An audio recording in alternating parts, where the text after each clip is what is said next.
আপনারা সবাই কেমন আছেন? তো একটা কথা আপনাদের সামনে আজকে বলি, একটা বিষয় ক্লিয়ার করে দিই। আপনারা ভাবতেছেন যে শেখ হাসিনা খুব তাড়াতাড়ি বাংলাদেশে আসবে, বিচারের মুখোমুখি হবে। আর গত 17 বছর যাবৎকালে যত অন্যায়, অত্যাচার, দুর্নীতি আর সকল অকার্যকলাপের বিচার হবে, ইন্ডিয়া সরকার তাকে দেশে পাঠিয়ে দিবে। অনেকেই অলরেডি ভাবতেছেন যে ইন্ডিয়া সরকার এই বুঝে তাকে দেশে পাঠিয়ে দিল, কিন্তু না, ভারত সরকার এত সহজে শেখ হাসিনাকে বাংলাদেশে পাঠাবে না। তার একটা কারণ কি জানেন? ছোট্ট একটা কারণ, ছোট্ট একটা উদাহরণ আপনাদেরকে আমি বোঝাই। ধরুন আপনার ফ্যামিলি থেকে একটা মেয়ে, প্রাপ্তবয়স্ক একটা মেয়ে, সে অন্য একটা ছেলের হাত ধরে পালিয়ে গেছে। কথাটা মাইন্ডে নেবেন না, বোঝার ক্ষেত্রে বলতেছি। তো তো যখন পালিয়ে যাবে, হাত ধরে বের হয়ে যাবে,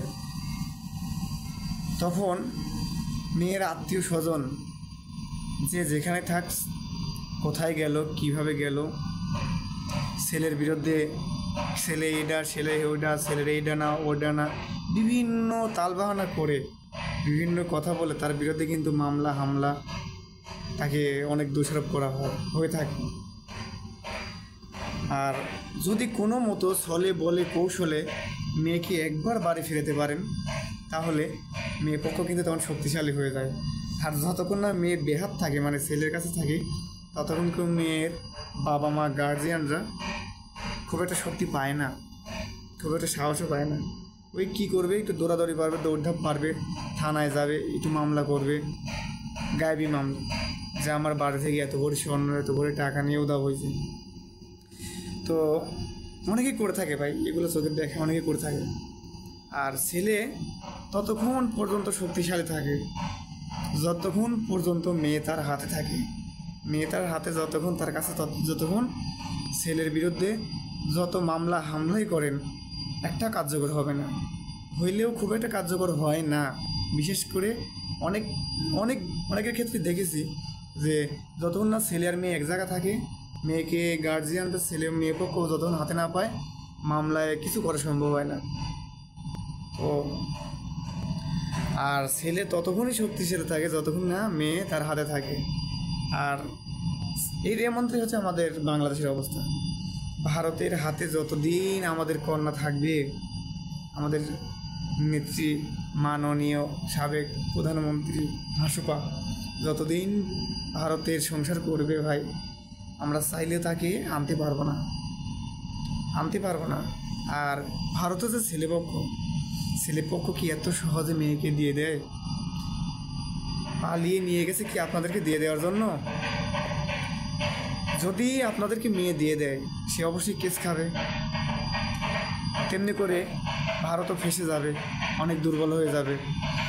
আর মেয়েকে যদি ফেরত বাংলাদেশে পাঠায় ভারতের সরকার, প্রধানমন্ত্রী নরেন্দ্র মোদী দাদা, তো ভারতের বসে কিন্তু বাংলাদেশের পরে কোনো অত্যাচার, জুলুম, অপপ্রচার চালাতে পারবে না, গুজব ছড়াতে পারবে না।